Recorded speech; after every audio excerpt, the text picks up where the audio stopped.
Hey, I'm Free, and let me ask you a question. Are you a person that likes chess? And are you also a person that happens to be very bad at it? Trying to do the scholar's mate and accidentally blundering your queen? Well, that is no more. Let me introduce a new product. Backseat Chess. Instead of actually playing the game, you tell a bot how you think it should play the game instead. Instead of doing blunders and failing, you can blame the bot and not your intellectual prowess. Is this revolutionary new technology revolutionary? Perhaps. Will this make you feel better about yourself? Conceivably.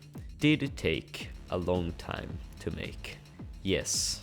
Alright, so let me show you how I made it. So before we can make the bot and all that, as some of you might have guessed, we need to actually play chess. For reference, I'm making this in Unity. Before we get to all the boring technical stuff, we need to make the chess pieces.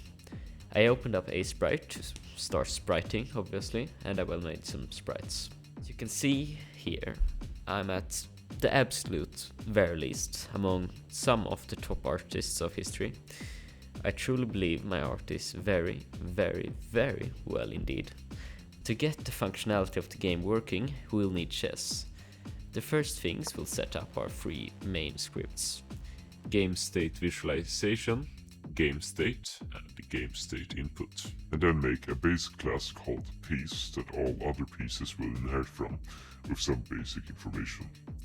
Great, so we have these pieces right here, and with them we can... And now I can finally play the game. Whilst I must say it's quite fun to play against myself since I'm guaranteed to win, I feel at least partially obliged to make a bot since that's kind of what the video is about. We can make our bot by throwing in some code that allows it to look into the future, and then drag away parts of its brain to make it blunder occasionally. However, no matter what opening I play, it moves this specific pawn at all costs. Well, as the late Albert Einstein once said, I fear not the chessbot who has practiced 10,000 moves once, but I fear the chessbot who has practiced one move 10,000 times. If I'm being serious, however, the symptoms cause here becomes more obvious.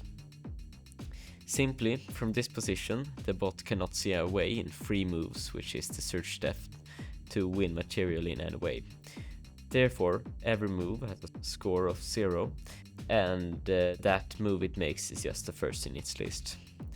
To prevent this, we'll need to evaluate the moves in a way that doesn't rely on the piece values alone. Instead, to get a nice value we can change and play around with, we'll evaluate moves based on aggressiveness. To do this, we'll need 2 methods, one that returns a defensive score for a move, and one that returns an aggressive score for a move. And then interpolate the values based on, as I call it, the aggressive T, and I sense you're dozing off.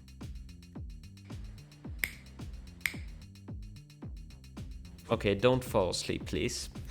Do you remember earlier about those doctrines I told you about? Well, let's do the visuals for them. Let's do it in Adobe Photoshop, a perfectly acceptable company with no shady business practice at all whatsoever. Are you okay with that?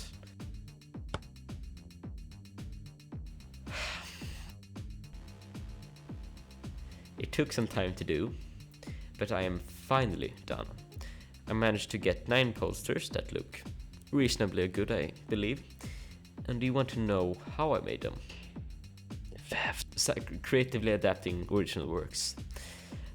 Alright, let's us get back to the game. Okay, so an angel in my ear is telling me that something is off. Something doesn't quite click, but what could it be? My posters look good, and my sprites look good.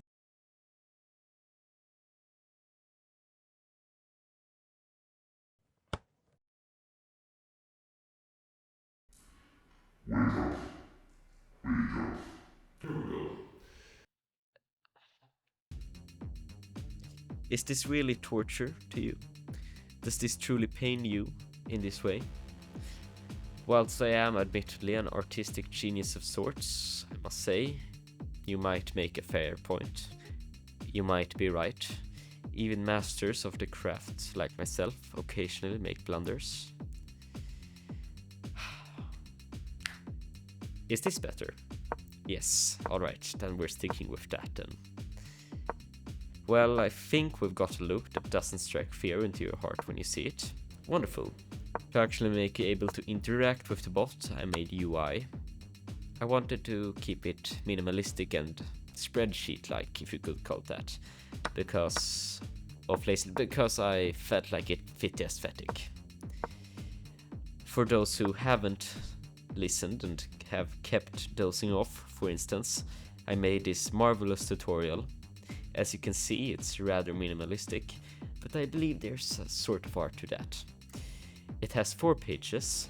I'll let you read them out in your pace. Wait, let me fix the TV. And there we go.